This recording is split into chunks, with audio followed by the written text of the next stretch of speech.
Good evening, good morning, and good afternoon to everyone joining us from different parts of the world. Thank you for being with us today for the webinar, The Silent Crisis, Climate Change and Mental Well-Being. My name is Swati Bakshi, and I serve as the Deputy Director at the Harvard T.H. Chan School of Public Health, India Research Center, and it is my pleasure to welcome you all. Now, before we dive into today's discussion, let me take a moment to briefly introduce our center. Established in 2015, the Harvard T.H. Chan School of Public Health India Research Center is the first global footprint of the school and is led by Dr. K. Vishwanath, the Lee Kumke Professor of Health Communication at the Harvard Chan School of Public Health. Our center works to advance public health in India through three strategic pillars: research, training and capacity building, and knowledge translation and communication. Over the years, we've worked closely with partners across research, policy, and practice to advance evidence-based public health action in India. And now, to briefly set the context for today's discussion. When we think about the health impacts of climate change, we often think of heat-related illnesses, infectious diseases, malnutrition, or air pollution.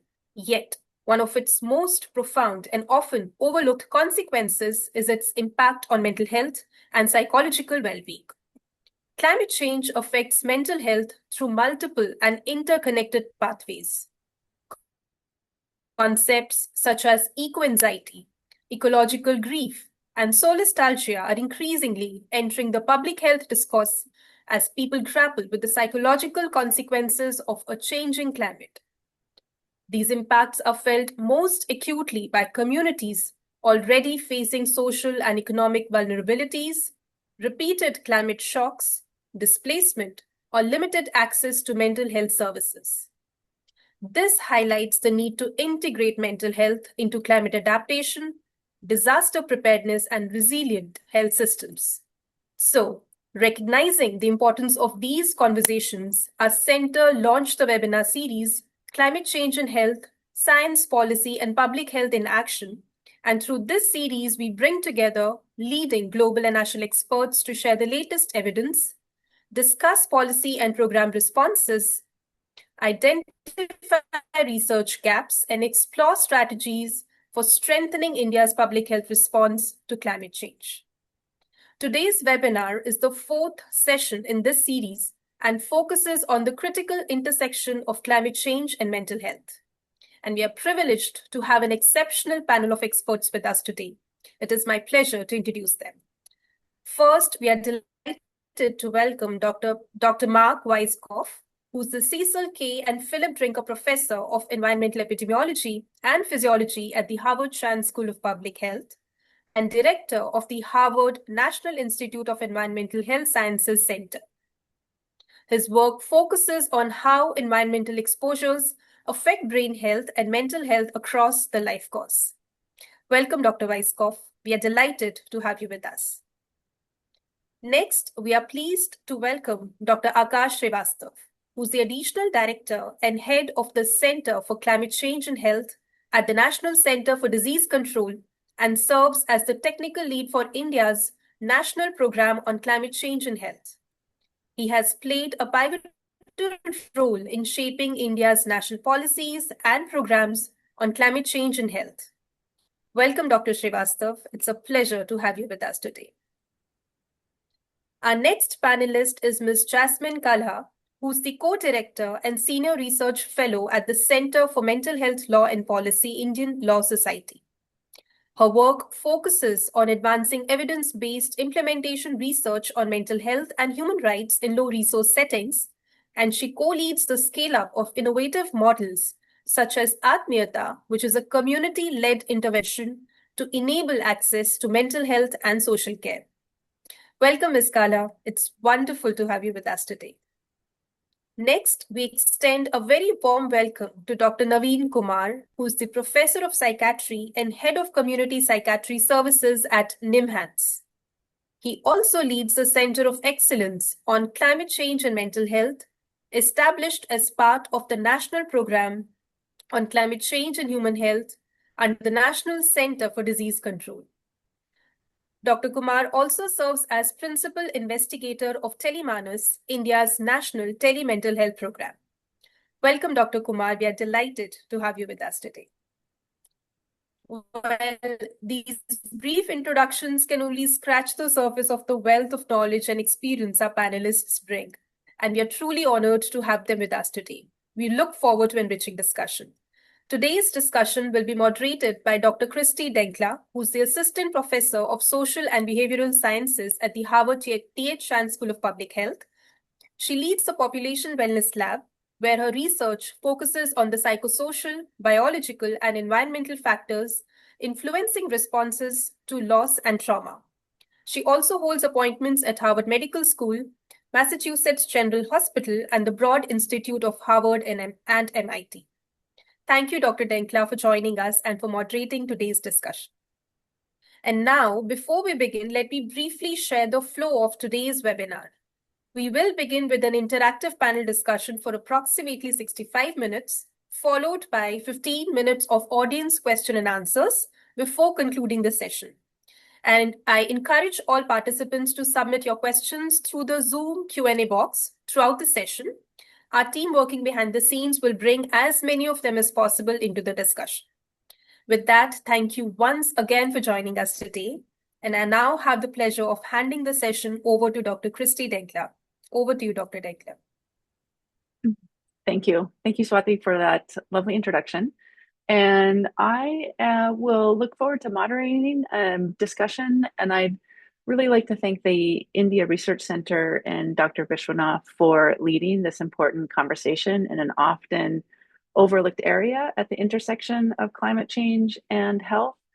And so I'll start off with our first question for the panelists. I'll start off with Dr. Weisskopf with this question.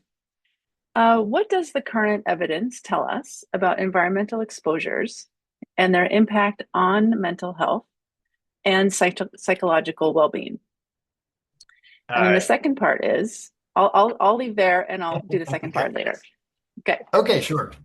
First, I just wanted to thank everybody for putting this together. It's a great panel, very important topic, and thank you for inviting me to participate. So yeah, that's a great question. So I'll say that this has been an area of growing interest over the past, it's really ballooned and burgeoned over the last maybe couple decades, although there had been work on this before. And I think there is a fair amount of evidence in this. There's been much more going further back in the past about sort of what I would describe as more cognitive function type tasks, but mental health issues are very tightly tied to cognitive issues. So from both that sort of conceptual level, as well as, frankly, the basic biology of what can happen to cells in the brain, it's completely reasonable to suspect that things that are going to affect cognitive function are likely to affect mental health as well. And so there's been a lot on this. It's still growing. It is a tricky area that, there are many different aspects of mental health. So what outcome exactly one is looking at varies across different studies. So there are complexities to this, but there's certainly a growing evidence base that environmental factors can affect mental health. I'd say probably the deepest one is in the area of air pollution and air pollutants for several reasons. There's, of course, growing interest and growing evidence base for climate and climate health, but that too is a very broad umbrella. So there are sort of more psychosocial stressors from that. There's also, frankly, direct toxicant exposures from that, both of which can potentially affect mental health. There's a long-standing work in, for example, lead exposure, but then that's ballooned into some other metals and other types of toxicants as well. So it's definitely a growing area with a very, as I say, burgeoning evidence base. But from many aspects, the epidemiological, the underlying biology, mechanistic studies, the signs certainly point to this playing a role in mental health. Mm-hmm. Perfect. Thank you. I think you got at the second part of the question, which is the environmental risk factors that you believe present the greatest challenges for population mental health globally. Would you add anything beyond air pollution, metals, toxicants to beyond what you've already mentioned? Yeah, I mean, as I sort of alluded to, I mean, the ones I mentioned are probably at the top of the list and have more evidence base than others, but there are absolutely people looking at things like pesticide exposures, different types of organic chemicals, the newer Hmm. chemicals like, forever chemicals, PFAS, things like that, endocrine disruptors, or now Hmm. microplastics is another one. But I should actually also add, I'm sort of giving a litany of the bad actors in this. There's also a growing evidence base on sort of protective factors, things like green space and built environment. Now, those are also Hmm. very complex exposures, and exactly what they're doing and what's happening is tricky, but there's certainly a lot of people looking into this with the idea that these may be, some things we can do that would help buffer the other stuff, or at least, balance the scales a little bit. But there do seem to be associations with protective aspects of green space, blue space, built environment. Hmm. Perfect. Thanks for bringing in those protective factors. And that will lead nicely into the next question for Dr. Shrivastava on, thank you, on the National Health Action Plan on Climate Change and Mental Health provides comprehensive guidance on mitigating the impact of climate change on mental health. So what priority actions are critical for integrating and scaling up the action plan and guidelines across health systems and community settings? And then what challenges need to be addressed to enable effective prevention and implementation? Okay, thank you for the question.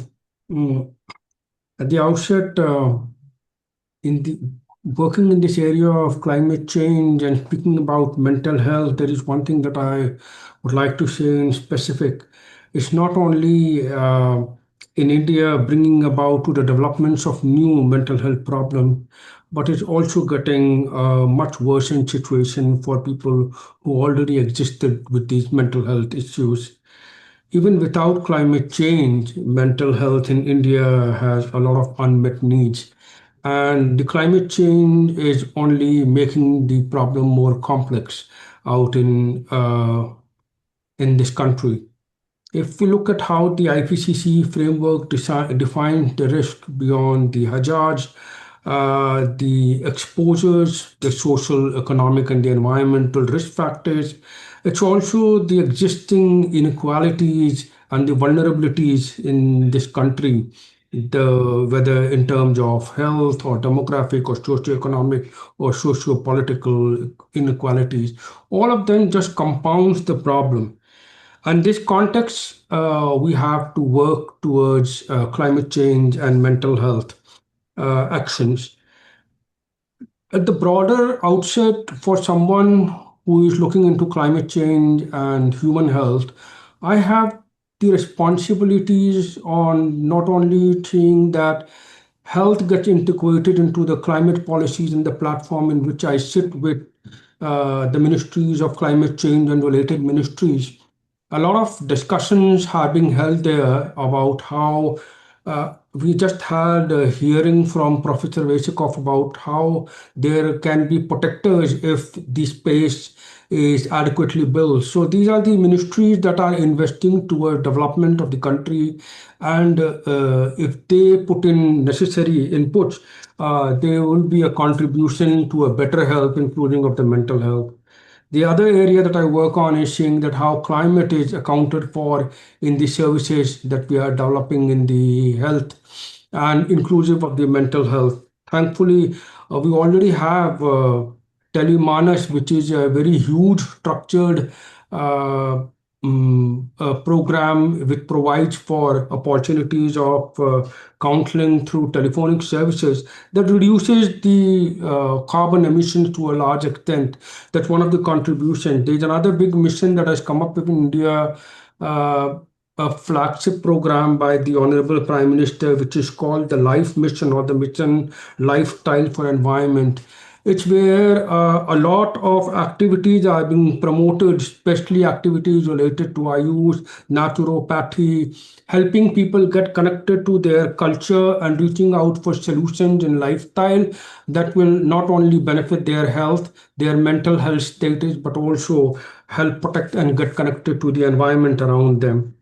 Looking into the specific question, this national adaptation plan that was put in place in 2021 had mental health addressed as one of the sections. But we have also now realized that India's existing national mental health program is quite well developed to address, and it's been around since 1980s, with the district mental health program being added up in the 1990s, which have very elaborated provision for specialized manpower for provisioning of services, not only specialized services, but mental health being addressed through the general services, whether in clinics or outreach to the communities. Therefore, over the period of time, we have realized that if we will really have to ensure that this adaptation plan is now further worked through and the advantage is given to the community, it will be much better an approach if we build in the climate component of this adaptation plan that we have been supported by NIMHANS, by Professor Naveen and his team who helped us develop that adaptation plan. If we get that integrated into the existing national mental health program component so that those services also acquire the components of what would be the changes needed to address the impact of climate when delivering these mental health services. There is already provision for psychiatry, for psychosocial work, and for clinical psychology. All of those components are addressed in this framework itself. Another thing that I would like to also say is that there has been also an ongoing parallel work wherein the National Disaster uh, Management Authority of the India also worked with organization to develop a framework of how to address mental health in the context of disaster response. So we already have been efforts wherein also NIMHANS has contributed, Tata Institute of Social Studies have contributed to development of necessary modules of first response and also of psychosocial care and preparedness. So if those activities also to a large extent will be related to how climate and extreme weather events operate. So all of them will be better integrated into the existing structure, and we are working now with both the National Mental Health Program and with the National Disaster Management Authorities, supported by premier institutions such as NIMHANS and others, to see that they all get integrated in the existing framework to reach out to the state and the districts and are complementing each other. Perfect. Thank you for that high-level overview of the National Adaptation Plan. And following up on that, in your remarks, I'll turn to Dr. Kumar to discuss what the current evidence suggests about the magnitude and distribution of climate change mental health burden in India. Yeah, thanks, Dr. Jankla, and thanks for having Sure. us. And I would like to begin by saying, if we are looking at specific associations between climate change and mental health, particularly in India, it is not much. But I also can speak about, the generalizations. Like, for example, even without climate change, our National Mental Health Survey, version 1, which occurred, it's a pan-national survey, which talked about 11% of adults having one or the other psychiatric diagnosable problems. So I'm not talking about distress and all, which is even more. So when we try to link up climate change and mental health, it is likely to be substantial and also disproportionately concentrated among socio-economically vulnerable regions. Say, for example, you look at Vidarbha and other agrarian belts, like prolonged rains, unseasonal rainfall, and the crops that trigger acute economic distress, debts, chronic stress, driving elevated rates of anxiety, depression, suicides, violence, and things like that. The other vulnerable areas could include coastal and island regions. For example, you may have heard about Sundarbans in West Bengal, Odisha, usually the eastern coast of Indian Peninsula. That is more vulnerable for recurrent cyclones, storms, and things like that. Sea level rise, loss of ancestral land, and high rates of post-traumatic stress disorder, anxiety and depression, etc. The other vulnerable regions are, say, urban and low income settlements. When we look at these, the urban heat island effect and localized flash floods suddenly coming into the cities. These make those cities, very, very vulnerable. When you look at climate drivers, there are heat waves, there are extreme events, and slow onset shifts.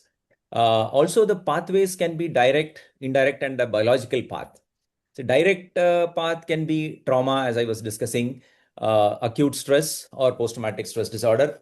Indirect path I've already told in terms of crop loss and indebtedness and displacement and things like that. There is this biological path also. For example, the thermoregulatory mechanisms can go haywire. There can be neurochemical effects, and there can be some toxic effects as well. So these are some of the ways in which climate change can affect mental health, is what I would say. But I'm afraid, concrete data is not there. But one thing I'd like to end with, stating that we have included some questions on climate change and mental health impact in the second version of the National Mental Health Survey, which is much more larger enterprise. And we would be having those results in the coming 2 months, maybe by this World Mental Health Day or something. I don't know. I'm not very sure. So we will have some clue towards pan-India figure on climate change and mental health. Thank you. Thank you, Kumar. That's excellent to hear the overview of the broader psychiatric framework to consider the effects of climate change on health. I myself have been very interested in the distinctions between acute distress, disaster-related effects, which has been well characterized, and the effects on PTSD, depression, and of course the slow onset, more chronic stressors, prolonged drought, cyclones, floods, which affect, as you mentioned, the very indirect pathways that can support or undermine mental health, like income, livelihood, community, displacement, all the many factors that we know are also important for supporting well-being. So with that, I'll turn to Jasmine Kalha, thank you, with a question that gets at the sort of lived experience of that you're seeing in your work. So projects like, my question is, Atmia demonstrate how community volunteers and people with lived experience can help address gaps in mental health care. So what lessons from these projects are most important for designing, implementing, and sustaining community-led and peer support interventions? Thanks for that question, Christy. I know it's a bit of a tongue twister for it's Atmiyata, so I'll help you out. Atmia, thank you. Pardon my. All good. So maybe just to frame the context of why community mental health and why peer-led models. This was an innovation that kind of emerged in 2012. So clearly not been a very silent crisis. It's been a crisis for a while. Our National Mental Health Survey that has been already referenced, the treatment gap, which means that people who want to seek services are often unable to find these services for various factors, whether that's unavailability or unaffordable or just bad quality of mental health. More importantly, it's sometimes not acceptable to our communities. So we started from the place to say, if we had to reduce this big mental health care gap or the treatment gap, how do we design solutions that actually work for our community?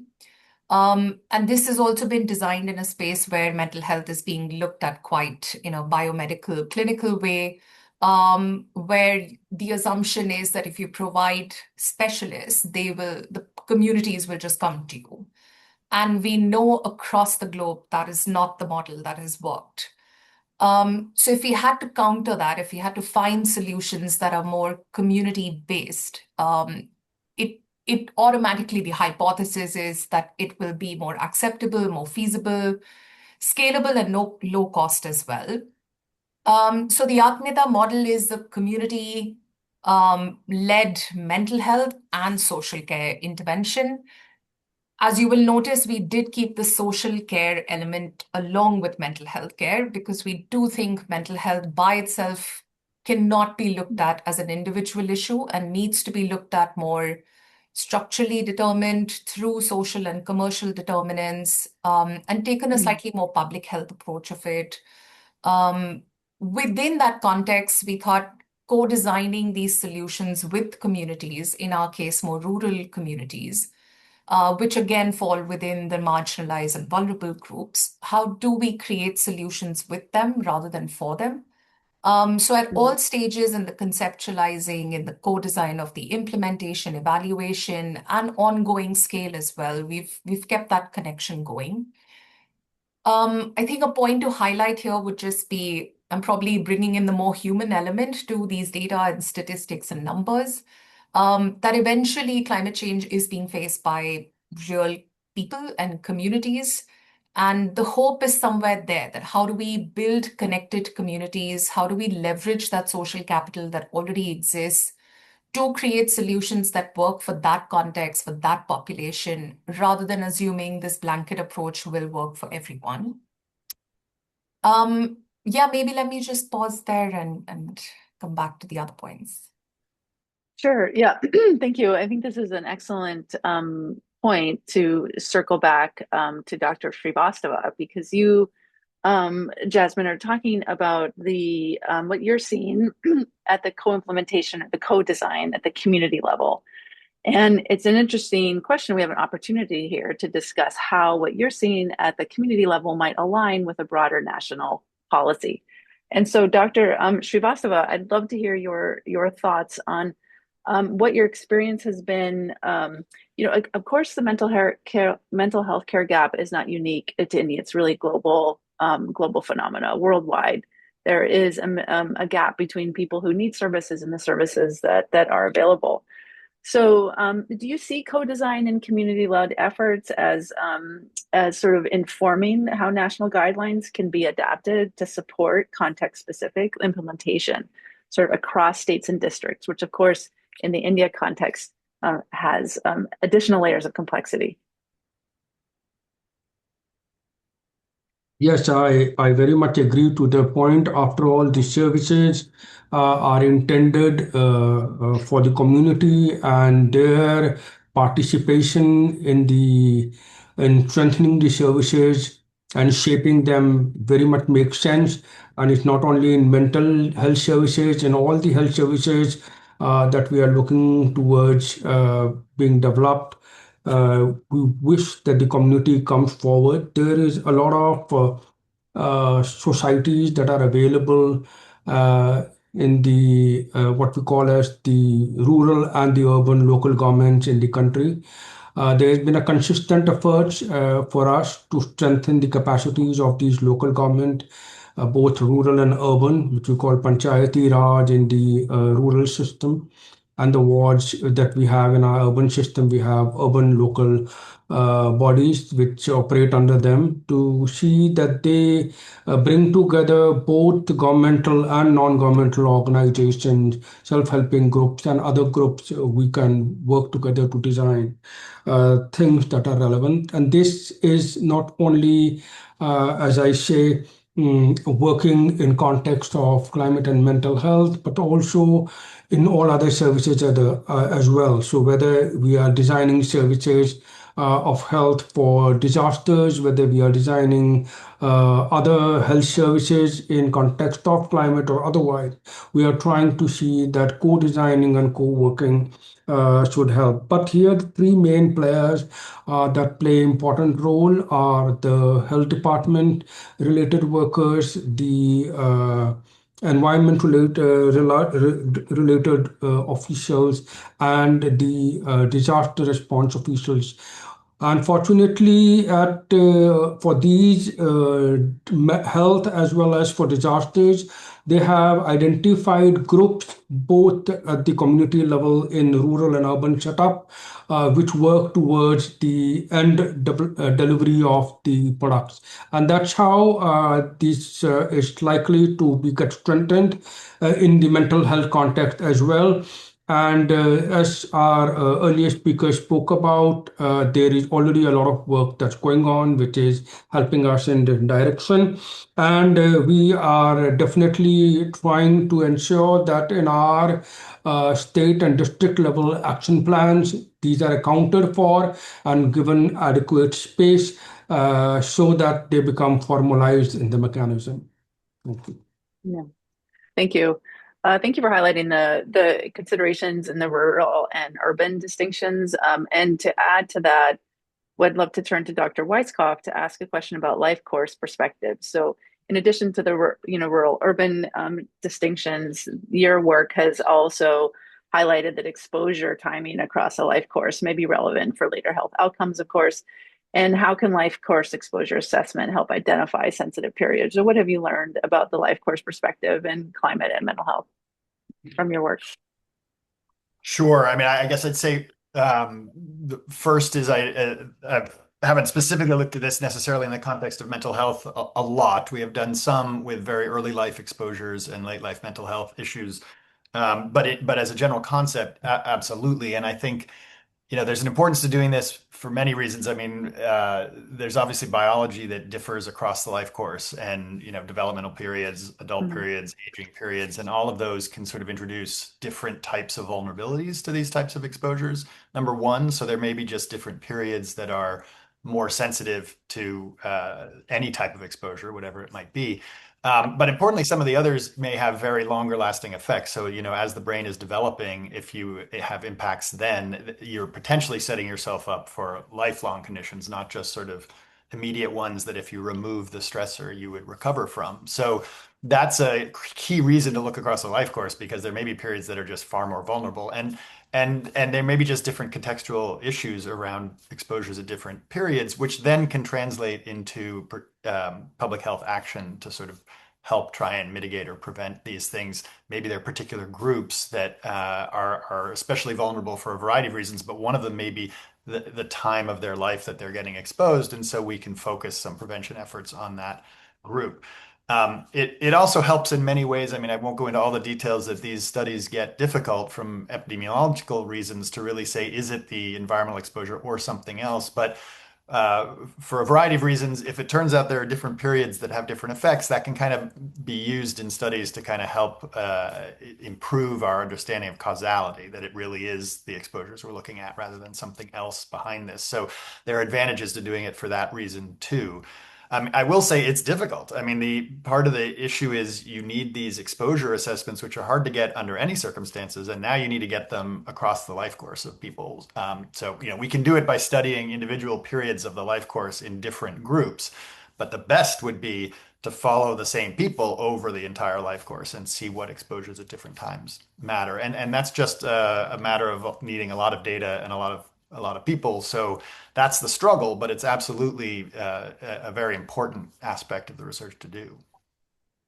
Yeah, it's such a good point. And hopefully panels like this or collaborations like this can potentially spark innovation in the area of longitudinal and well-powered investigations in this area.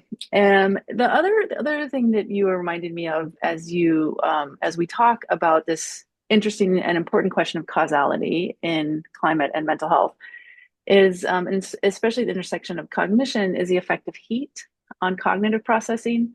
So, for example, children in schools trying to learn under conditions where they're very high, where the temperature is very high, can affect cognitive processing, learning, performance in school, which then sets up, of course, a life course perspective on educational attainment, professional attainment, and mortality and health risks.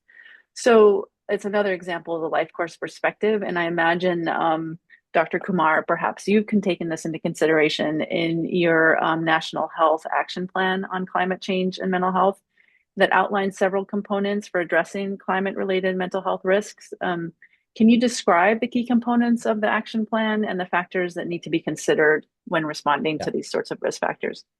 Yeah, thanks. So the National Health Action Plan on Climate Change and Mental Health is part of the broader national program on climate change and human health. And, mental health is one component of that. The overall nodal ministry is the Ministry of Health and Family Welfare. But of course, as Professor Shrivastava was saying, a lot of interconnected ministries work towards it.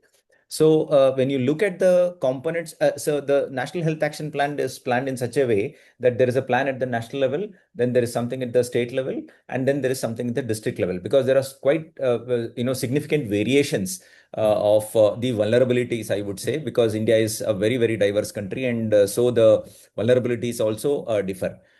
So the key components of this plan, I would say, is capacity building, particularly the non-specialist health workforce that is there. So one example is training in psychological first aid, trained to deliver PFA among our community health workers like Ashas, or now we have something called as the Ayushman Arogya Mandirs, or the health and wellness centers. So their community health officers are there who are nurses. So training them in handling mental health issues related to climate change. The other component is surveillance and tracking these things. Studying the close associations between climate change variables at the one hand and the occurrence of mental health outcomes on the other in these different areas. The next is, of course, there needs to be multi-sectoral convergence.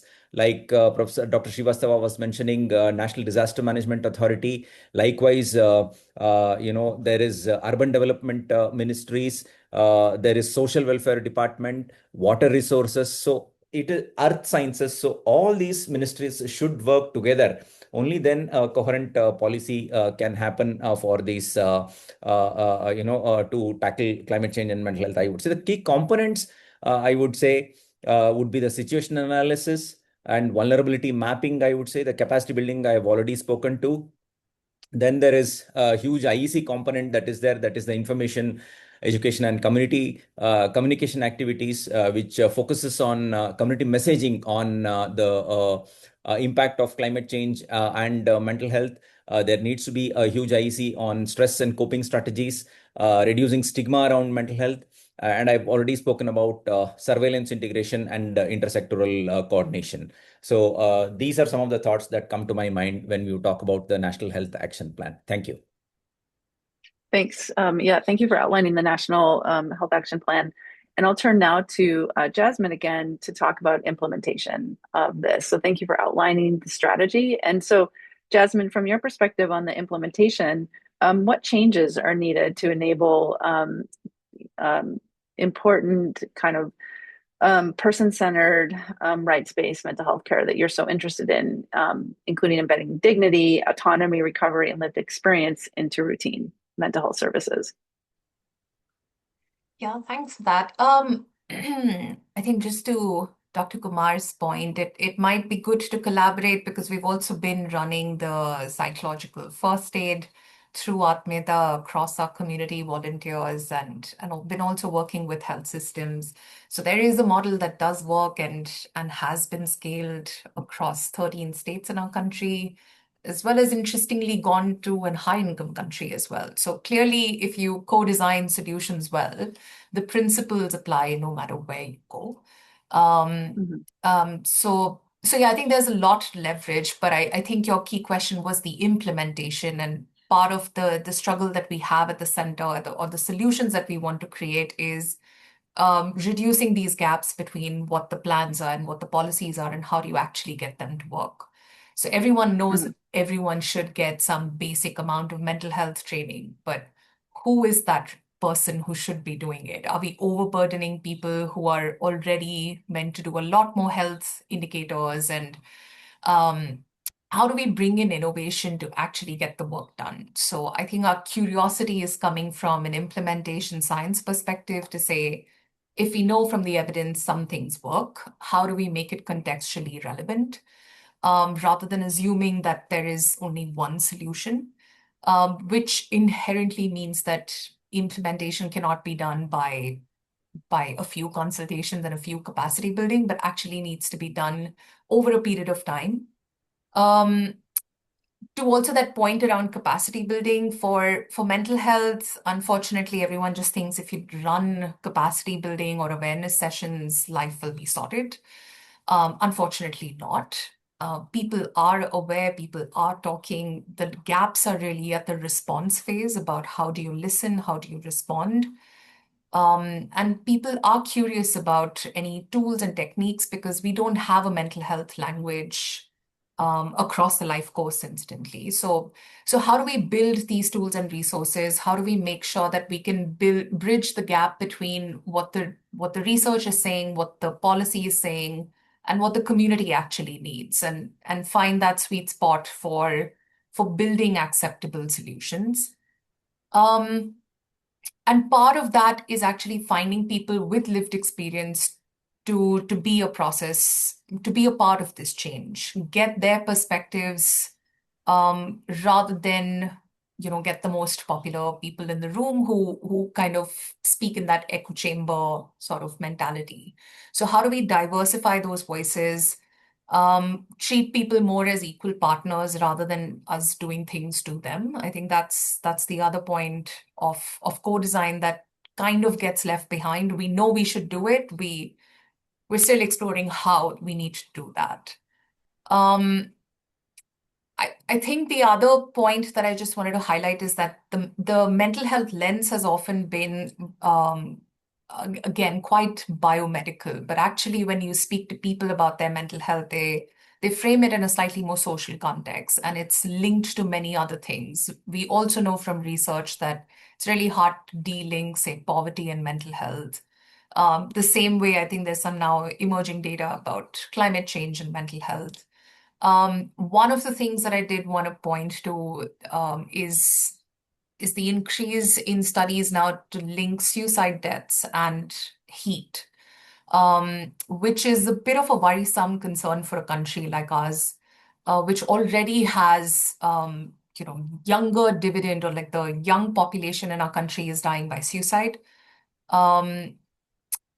Not very great news, but people who are in the women in the age group of 15 to 29 are, their leading cause of death is actually suicide.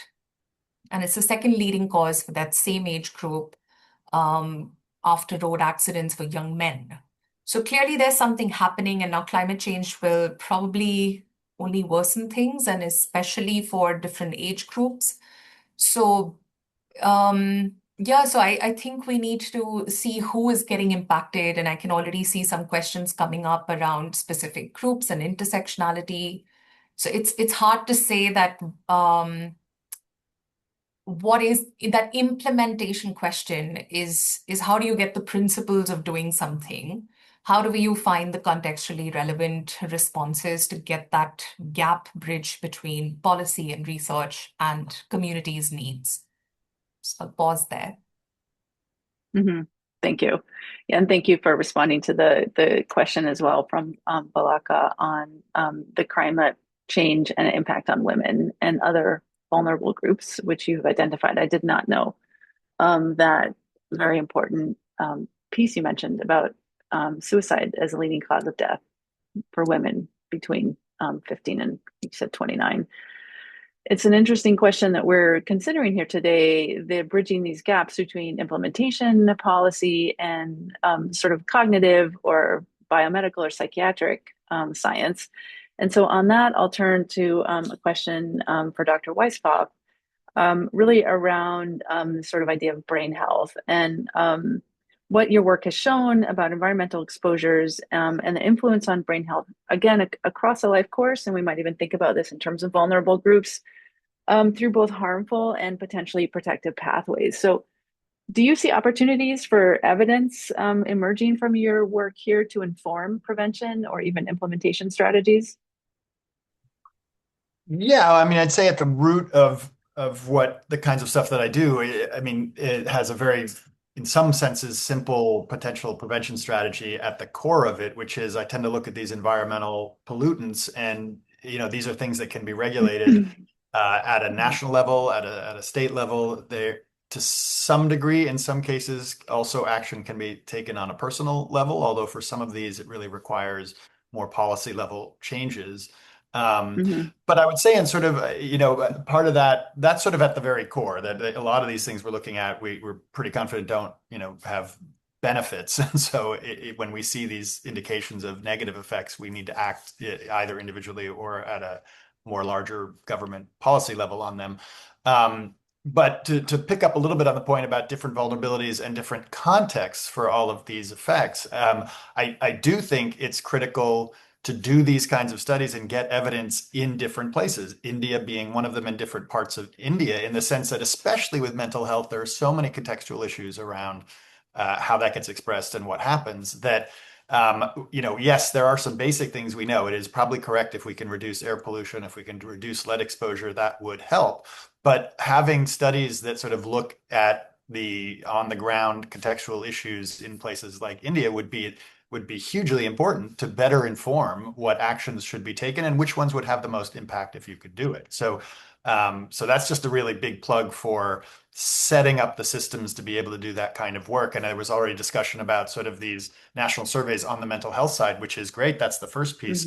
From my perspective on the sort of environmental and these other factors, we also now need to do that and generate that kind of data on the exposure side. And that exposure can be toxicants like I look at, or more sort of social exposures, but we need to marry those two types of data together, ideally on larger scales, to be able to address local questions, because it is going to play out a little differently at every place we see this.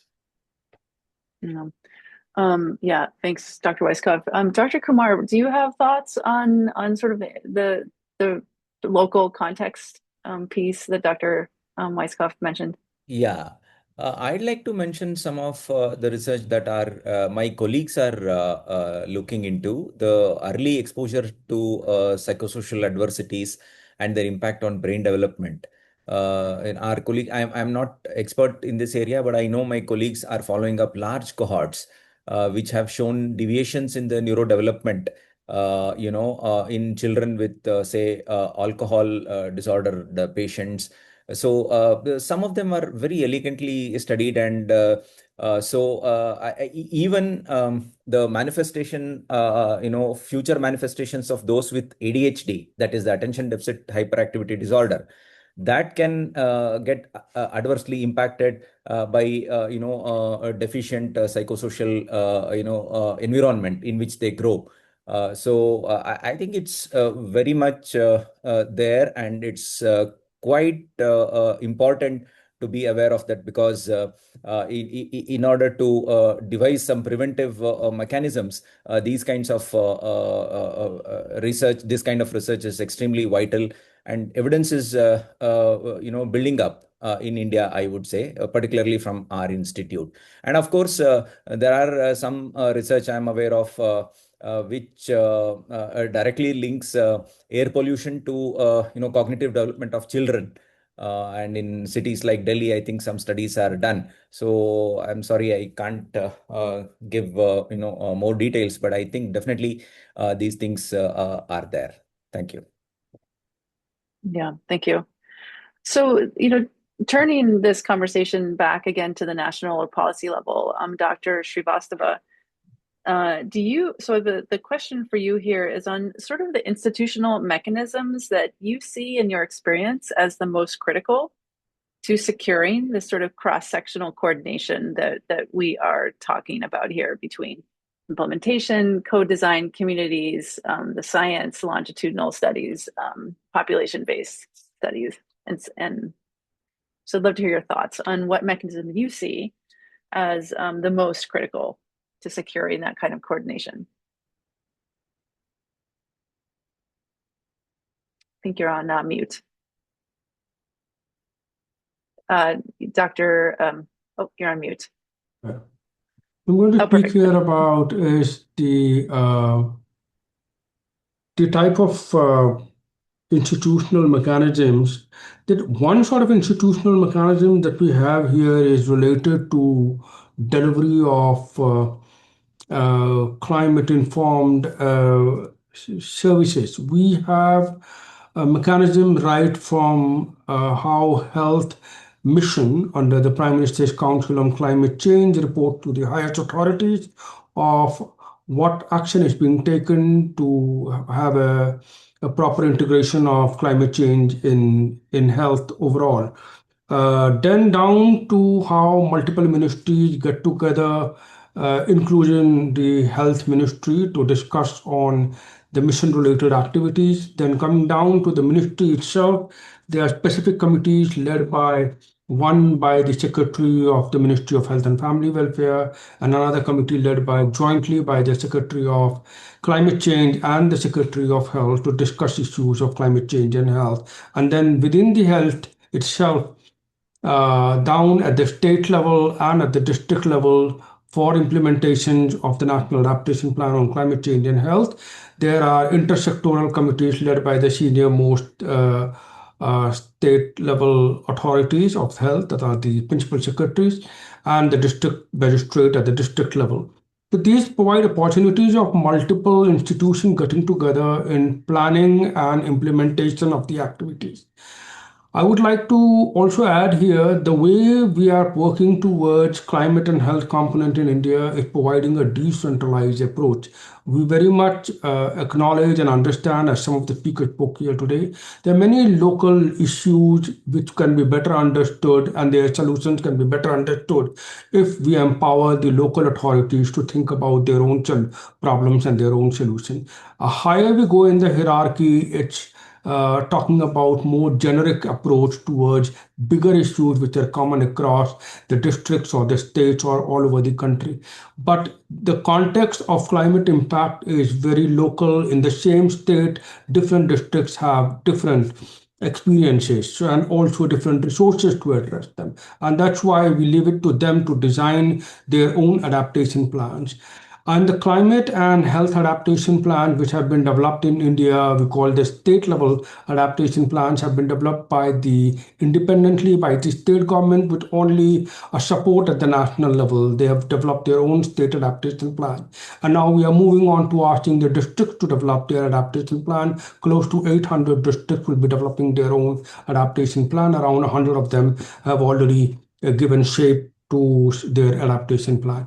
So the way, and then we'll be trying to approach, as I said, going down to rural and urban local bodies to give them their opportunity to decide for their own services.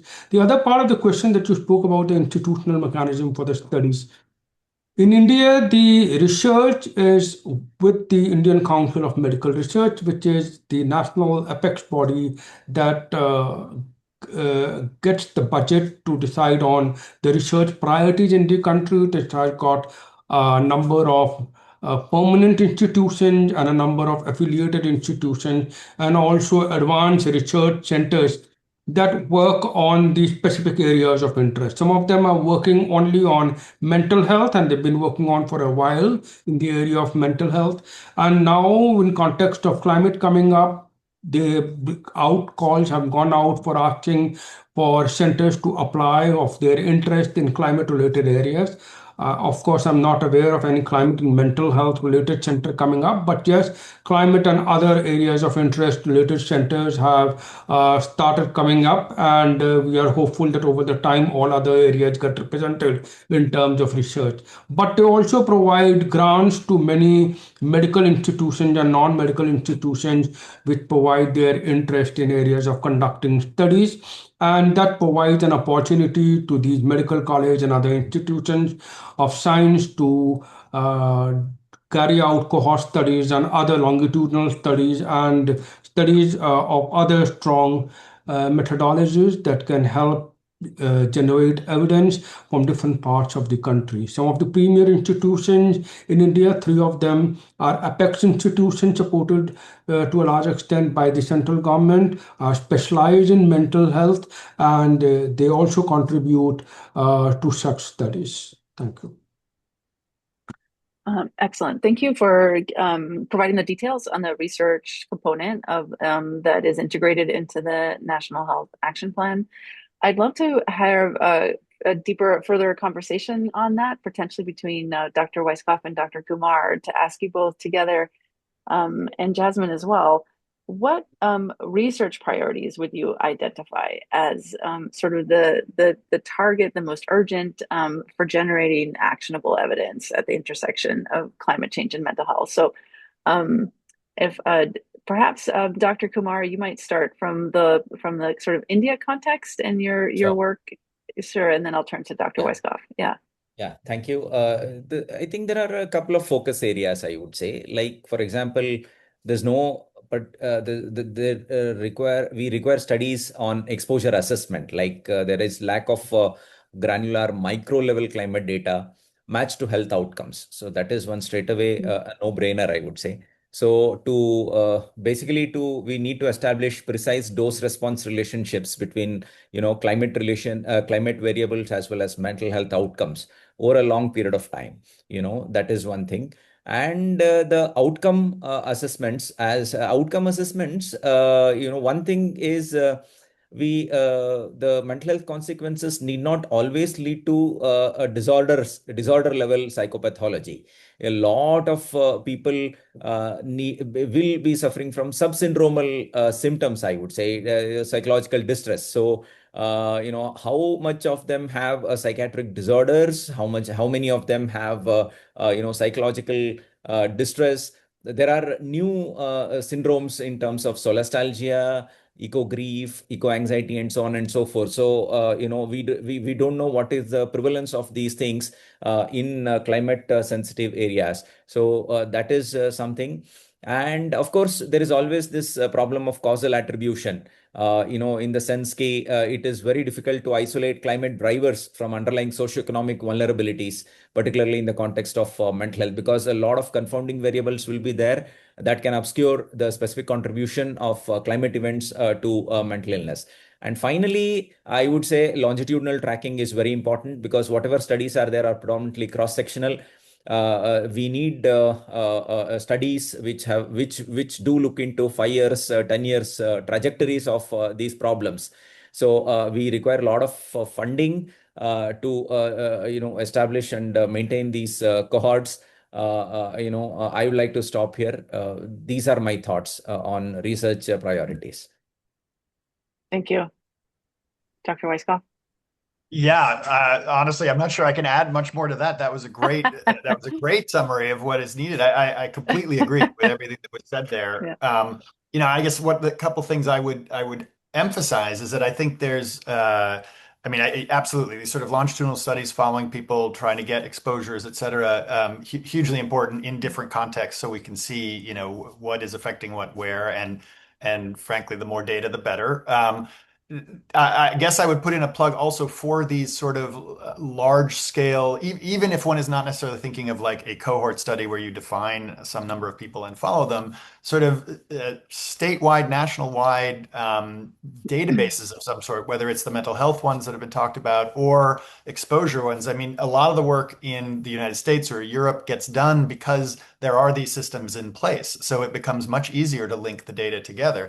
And that kind of thing, like whether it's exposure, surveys to understand exposures or monitoring to do air pollution or other types of exposures, serve two very important purposes. It's both sort of a surveillance aspect, so you can kind of track what's going on, which ultimately will also help when you're trying to intervene somewhere, because you can pick up where problems arise.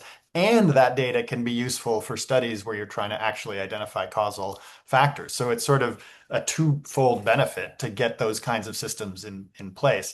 And as part of that, I would just also say, and part of this is true almost anywhere in the world, is just better ability to monitor different types of exposures. I mean, one of the reasons there is so much work in environmental health done on air pollution is we've got very good models and ways of assessing that exposure. It gets harder when you get into other types of exposures. And so we do need to, across the world, be developing better ways to monitor this stuff, ideally individually, but at least modeling things so we understand where the exposures are. So that, I guess that's the only piece I would add to what was just said or emphasize. Mm-hmm. Dr. Kumar? Yeah, I'd just like to add our experience about a decade back, I would say, because we were working in the disaster affected zones in 2013. Then we assist a group of children over there because flash floods had killed more than 10,000 people in the Himalayan region of the Gangotri. You may have heard Gangotri Valley. So there we actually observed a very interesting phenomena. The prevalence of post-traumatic stress symptoms were very less among children, which was kind of we did not expect that kind of finding over there. So that made me wonder what are the protective factors that are operating in these kinds of communities, because the studies from the West says very, very high levels of acute stress and things like that. So I mean those kinds of studies also are important, I feel, because to study the resilience that is there in the community, the kind of support systems that are there, maybe acting as protective factors also. We don't know the impact of these kinds of psychosocial environments. That was very striking for us. I just thought I should share in this group. Yeah, that actually raises something that makes me think of something else. I mean, that's an excellent point, and one contributor to that, which I also would pick up because you mentioned this too about the issue of sort of subclinical, that there are sort Yeah. of depression, anxiety outcomes that don't rise to major depressive disorder or something like that. And I wanted to pick up on that and the point you just made to also say that, these, as I sort of alluded to before and others have talked about, that different mental health outcomes are different. And there are sort of absolute clinical syndromes. There are just malaise kind of things. There's ADHD, there's PTSD. And the fact of the matter is the sort of underlying biology of these things also is different. And therefore, the kinds of exposures that might affect them are likely different. So, Yeah. there is certainly work about air pollution during pregnancy and early childhood and say schizophrenia later. But that is probably a very different, like you wouldn't necessarily expect air pollution today to lead to schizophrenia tomorrow, right? And so the types of exposures, however, you might think that could happen for just general depression symptoms or anxiety symptoms. So the specific outcome you're going to be looking at will also have its own relationship with these different exposures, and that has to be kept in mind as you're looking at all of these different connections. Thank you. Mm-hmm.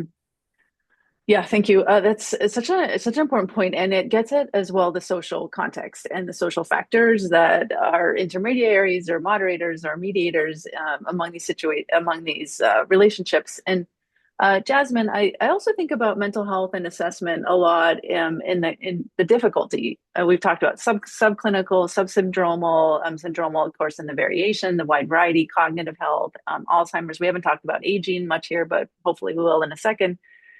And the assessment of this is very complicated, and it sets also against the backdrop of social factors. So, Jasmine, I wondered if you might also speak from your experience around some of the questions that are also arising from the audience around sort of cultural stigma and taboo around talking about mental health, around how people might describe their experiences with mental health, and how that might intersect with our attempts to quantify or develop databases or research studies on these factors.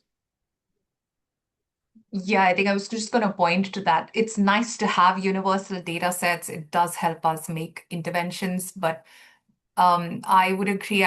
What we don't have is a language yet, and we assume that we don't have a language. But what we are seeing in our communities is it's a very real thing even today. The fact that people who are relying on the environment for their everyday livelihood. So farming communities is something that we work with quite closely. And even within that, I think people are pointing towards gender, intersectionality. It is linked to gender and caste and all of these other intersecting identities that is disproportionately impacting some people more. And that nuance and language and context will change, and we will need to account for it when we're looking for solutions. So I'm hoping that the research priorities, as much as is about data set, is also about finding what are the emerging priorities. There are already some immediate ones. I mean, just to kind of give an example, women are doing the hardest amount of farming labor without getting any credit for even being called a farmer or getting any land rights. And on top of that, you're farming at the, peak afternoon. And where do you kind of stop drawing the line between women's rights, labor rights, and climate change and mental health? So I think these are complicated questions and complicated ways in which people are talking about their distress. What I will say is that one of the myths that got busted for me was this whole assumption of stigma being a barrier for communication. That's not been our experience at all. In fact, people are speaking more and more about their mental health, their stressors. It's what do you want to listen to? If you want to listen to language of diagnosis, that's not going to help you. If people are going to talk about their lives and their stressors and find solutions within that, then we should be listening to that as well. Communities are quite resilient. Communities have found solutions that are working locally. It's also about listening to what their solutions are and what seems to be impacting the community at best, and leveraging that and kind of taking it to another scale where we can bring in the evidence for behavior change as well. So I'm hoping that the research priorities are as much about finding these languages and these priorities from groups that are never quite heard from, who are probably never going to be represented in national plans and policies and never get a seat at the table, but essentially do need to be responsible for creating solutions that work for them. And I think some of these groups are, at least in our country, I would say young people are a huge component of that work that needs to get done. We will be aging soon, so obviously that should be a priority. But yeah, so I'll pause there on the research priority bit, but I do know you asked me something else, Christy. So I would love to follow up on a question. So if you yeah. could, sort of wave a magic wand and have a variable included or a set of questions included in sort of a national data set that does get at the many important issues that are informing mental health that you're seeing in your implementation work, what would you suggest? What would you recommend be included? Probably needs more thought. However, I think what would be helpful is to actually see some nuance. India is a very wide country. There are too many things happening, too many variables, each group and population going through a different experience. Our recommendation would be that, of course, let's also co-design these research databases with people and ask them what would you like to cover, what is relevant for them. There are research priorities as researchers, we would like to see that. What is the community really asking for? I don't think we've ever turned that question around and asked them. And that's led to some interesting answers, which is they would like to see nuance. They would like to see the intersectional bit. They would like to see their own context being represented. And therefore, we should be creating solutions which are more contextually appropriate. The overall evidence will still work. The universal interventions will still work. How do you create more contextually acceptable solutions is something that people are asking for as well. Yeah, Thank I you. don't have a perfect Co-design. list of Perfect. questions. No, that's Yes. excellent. And I'll maybe turn it then to Dr. Kumar. So we co-designed input into the research design process from the beginning. What do you think? I'm thinking about the example of the low prevalence of PTSD and that you've identified in children. Like, how do you think that would work? Oh, yes. I think nowadays, in all the research protocols and all the planning policies, for example, in India, if you look at the Mental Health Care Act, which is implemented since 2017, that has a lot of statutory bodies. For example, the Central Mental Health Authority, as well as the state mental health authorities, as there are something called the mental health review boards. All these bodies, they do have representations from the users, as well as the carers also are part of it. So at the policy level, these things are getting quite a bit of importance, I would say. But what is the implementation at the ground level? That is a different issue altogether. We won't go into it. But I think there are people are taking these things into considerations. Particularly the point on co-designing in the research protocols nowadays. And for example, recently we are working into rural communities, and we have what is known as the community advisory boards to tell us whether we are going on the right path or no. In those community advisory boards, we have invited persons who have received our services, and we have taken those things very, very seriously. And very good suggestions have come, in fact, from the users' perspective. So I think, yes, there is no doubt about that. And I think India is moving towards that. Let me put it that way. Yeah, thank you. It sounds like this is not a new topic. This is something you've thought quite a bit about at the policy level, and I will say you might be ahead of the curve on that. And for example, in the US, I've just learned, for example, in participatory action research among youth and mental health, there's some studies suggesting that only about 1% of studies conducted on youth and mental health involve co-design or the perspectives of youth themselves in the actual research, design, and execution. So there's sort of this very interesting gap that's, I think, receiving more attention on the sort of the opportunities to engage more people with lived experience in the design of research itself and the studies. So that's very exciting to hear that you've thought so much about this. And I'll turn now maybe back to the national policy level. So Dr. Shrivastava, after sort of hearing this discussion on research design, on priorities, and sort of wish lists, what do you think that these potential innovations could inform or could add to the thinking at the national policy level in the Indian context?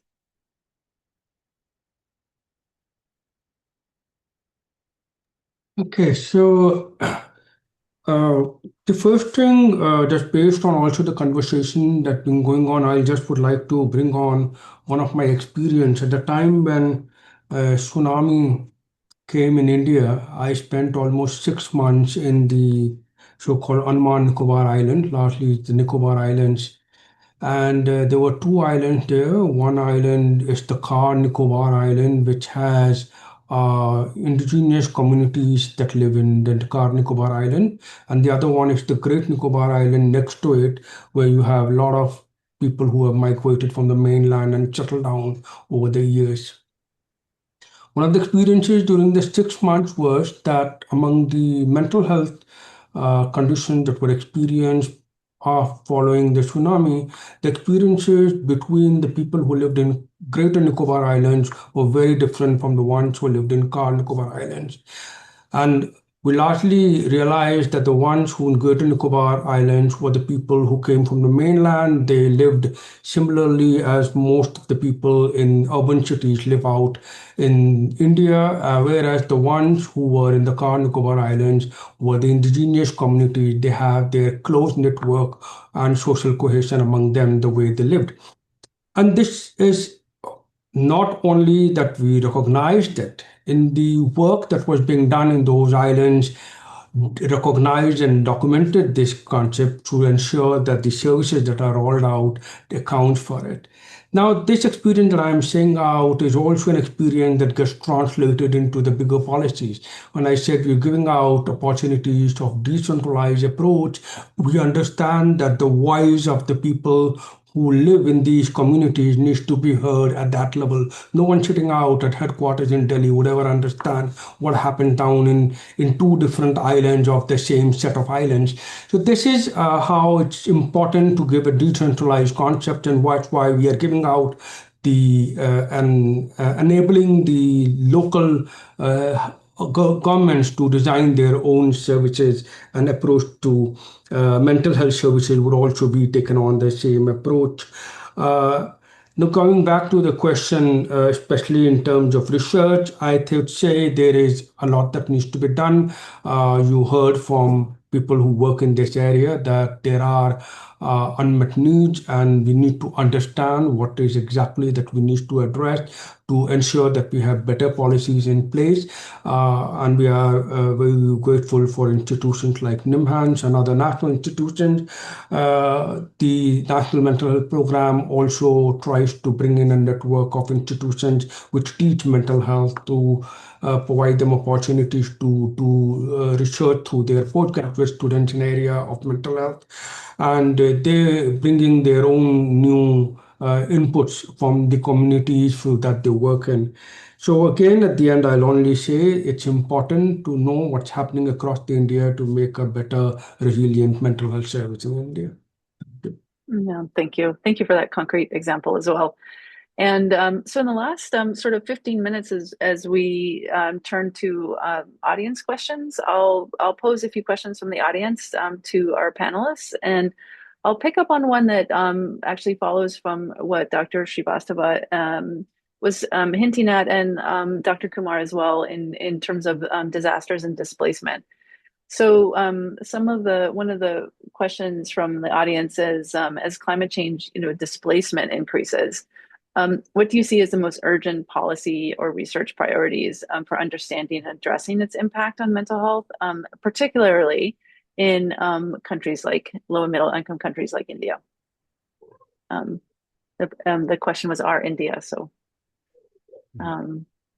So this is a question sort of about displacement and impact on mental health, and what urgent sort of research, practice, or implementation policies points. Dr. Kumar? Can I Yeah, take it up? Yeah, thank you. So please, yeah. yeah, so displacement is quite a real issue, particularly in the eastern coast of India. Rising sea levels is one example of that. The research priorities are to map the burden, I would say, and to equip the existing health system resources to tackle the acute crisis, as well as to look at what kind of rehabilitation is required. So those are the two important broad points, I would say. But it's a very complex issue. You are forced to go out from a place which is your home, and it is not an easy thing. So I don't think the whatever impact this thing can happen is just a short term. I know it's a long term. Somebody needs to follow them up to clearly understand the impact of it. I'm afraid those kinds of studies we still don't have. So whatever I am talking is just a speculation. So that is what would be. That is what is my response for that. Thank you. Thank you. Maybe Jasmine? just a quick Yeah. point on this. I mean, there's migration and there's displacement, and migration might be, again, because of factors beyond your control as much as is displacement, and it might be climate related or indirectly related to climate change. I think what we're also noticing is that especially urban poor communities is a lot more first generation moving out of villages or community settings to unfamiliar territories. So just like as an example of just that, how do you make sense of your life now is a big question. And again, with mental health, it's so easy to just say now you adjust and it's your problem. But if you actually reframe the problem to say adjusting to this migration or displacement requires you to have access to many more rights, which is education, employment, housing, good water, sanitation, all of those things. Mental health is a part of that ecosystem, but it can't be the only thing that we will focus on because it again individualizes that distress as if it's a personal responsibility. It is a repository of many other structural determinants.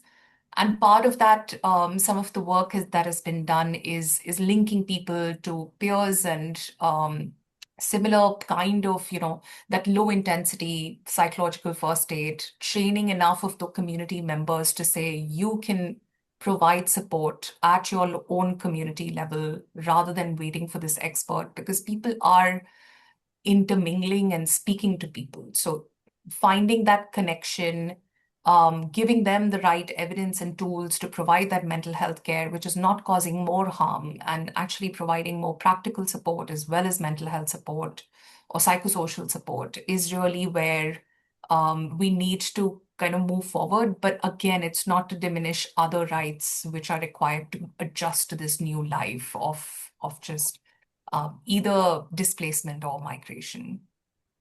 Thank you. This conversation reminds me of Mindy Fullilove, who has said that displacement is the greatest challenge that the 21st century faces. And thank you also, Jasmine, for bringing this perspective of the tension or the challenges in policy and thinking about the structural factors that create the conditions that give rise to displacement and inequity. And the tendency, I think, in mental health policy that I think a lot about is the vulnerability of individualizing experiences that really have structural or social conditions that give rise to the difficulties that people are experiencing. And so this brings back, maybe to circle back to the broader national policy level again, Dr. Shrivastava, in terms of displacement and this the nexus that mental health holds around the individual perspective versus the sort of structural policy level, where do you see national policy giving rise to leadership in displacement, the effects of displacement, and especially in the context of India, which you have so nicely illustrated as a very complex region or area, country? In terms of displacement, yes, it's a big challenge in the context of climate change. We really don't have right now anything specifically been designed for the purpose of displacement. We've been trying right now to see it addressed in different parts of the climate and health related components. And when we talk about vulnerable communities, address displacement within that. But we do recognize that it's going to be one of the largest challenge, especially in context of health effects that the displacement would lead to, including that of mental health. But there are other challenges in health also by displacement,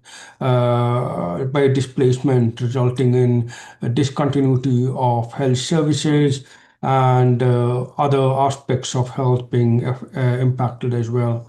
And we are trying to address them in different parts of the climate change and health uh, plan that we have, ensuring that displacement is also accounted for in whatever component of health that we are addressing in the plan.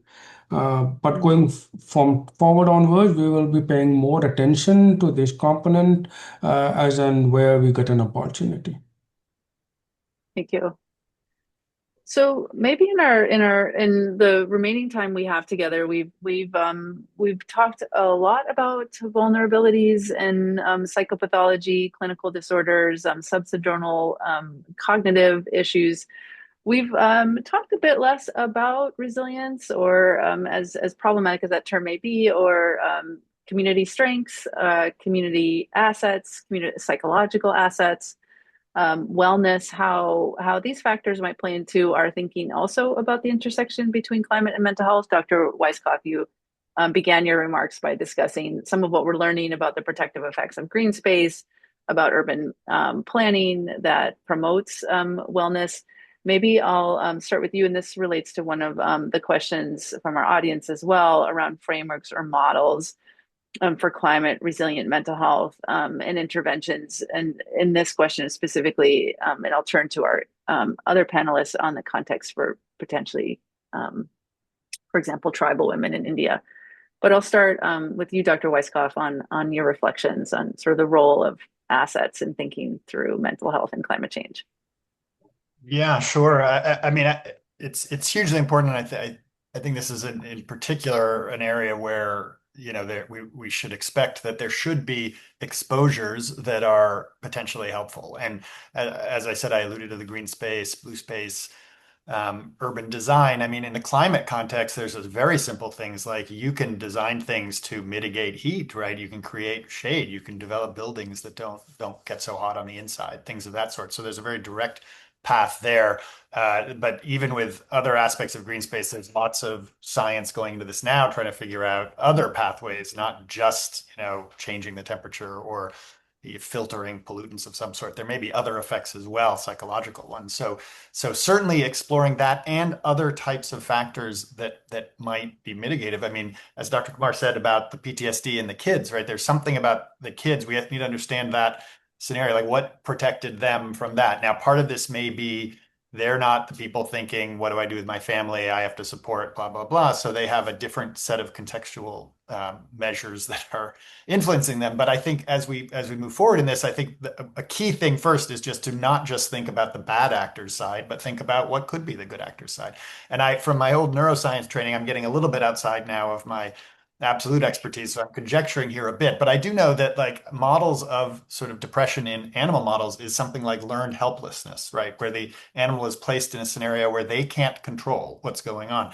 And part of me sees like a potentially great intersection here about, I think there were some comments in the Q&A about getting youth involved and that they're particularly worried about this stuff. And I do think that there could be potentials for, helping contribute all this stuff we're talking about, creating data, going into rural communities because it's hard to get data there and maybe having to do more intensive work. Can we engage people in that effort so that people feel like they are not just having this climate crisis thrown on them, but that they're taking action in some way, and that very action could be protective for many mental health outcomes. So I think we just need to keep the focus on that positive side as well, and not just, and also from the messaging. I mean, if all we're saying is, oh, everything's dire, the climate's terrible, you're going to have problems, that's going to contribute to the problem. So I think we need to come up with ways that people can take action and feel like they're energized. And a lot of these people want to be energized and want to do things. So let's take advantage of that to get up this kind of data we say we want. Thank you. Yeah, Dr. Kumar. Yeah, so just to continue on what Dr. Weiskopf said, I think there is a huge role for self-help in preventing these problems. Say, for example, solutions such as physical exercises. Yoga is a very good example of a preventive and promotive intervention that can be promoted, and life skills education for kids in the school, if that is introduced as part of the curriculum. Some of our experiments in small areas have shown good results. So those need to be replicated, and a lot of scope is there for digital interventions, because nowadays the penetration of digital literacy is quite good. Even in rural areas, I would not say 100%, but not bad, I would say. So how can we leverage this digital literacy, I would say, or whatever, so to drive in these promotive health messages? So these are some of the ideas that we can think of, to when we look at the positive side of resilience and things like that. Excellent. Thank you. Jasmine, I'll turn to you for some remarks, and then back to Dr. Shrivastava for concluding remarks on the role of wellness in national policy planning. Go ahead. Add just a line on this, though. Yeah, please.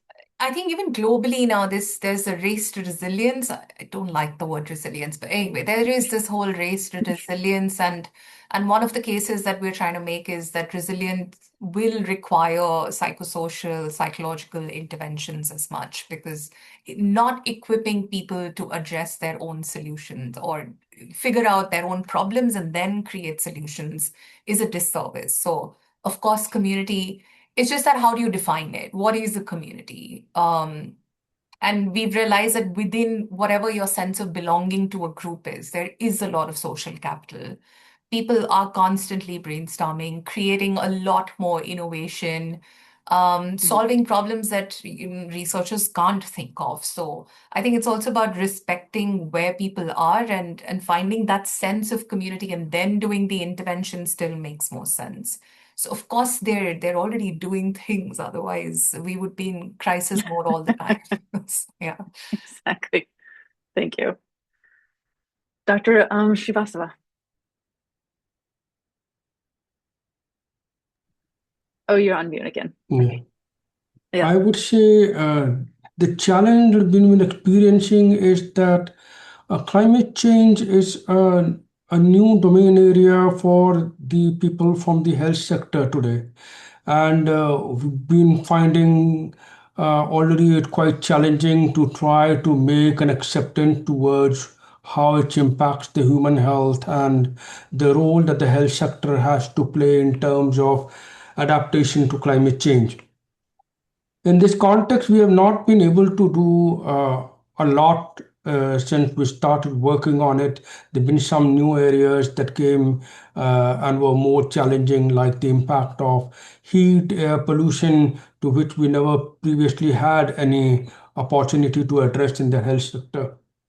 After addressing heat, air pollution, extreme weather events, ensuring how our health facilities become climate resilient, it's also now time for us to move on to see how the existing programs in the countries, including, like, for example, the mental health program, they become climate informed and ensure that the necessary measures of climate related components are integrated in the bigger ways that these plans are implemented.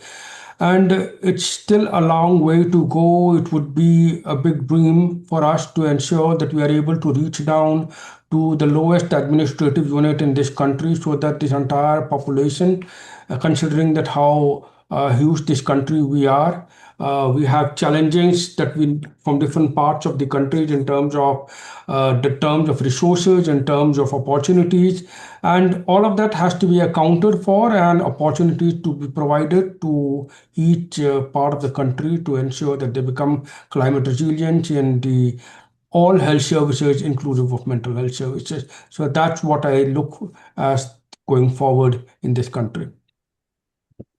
Thank you. Thank you for your leadership in this area and concluding with those remarks. And this will bring our panel to a close. I just would really like to thank our panelists for insights and sharing wisdom and thoughts in a productive conversation together. Also remark even for Dr. Kumar joining us with a power outage in his area, which is why his video has been going off and on. So I will turn it over to our hosts and we will wrap up. So, what a wonderful conversation this has been. And I would like to sincerely thank all our esteemed panelists for sharing their valuable insights and perspectives, and to Dr. Christie for leading the conversation so thoughtfully. Thank you to all the participants for joining us from across India and around the world, and of course to my team for all their hard work behind the scenes. We hope you enjoyed today's discussion and have gained some meaningful takeaways. We look forward to welcoming you to our future webinars. Until then, we invite you to stay connected with the Center through our website, newsletters, and social media to learn more about our work and upcoming activities. Thank you and have a wonderful day.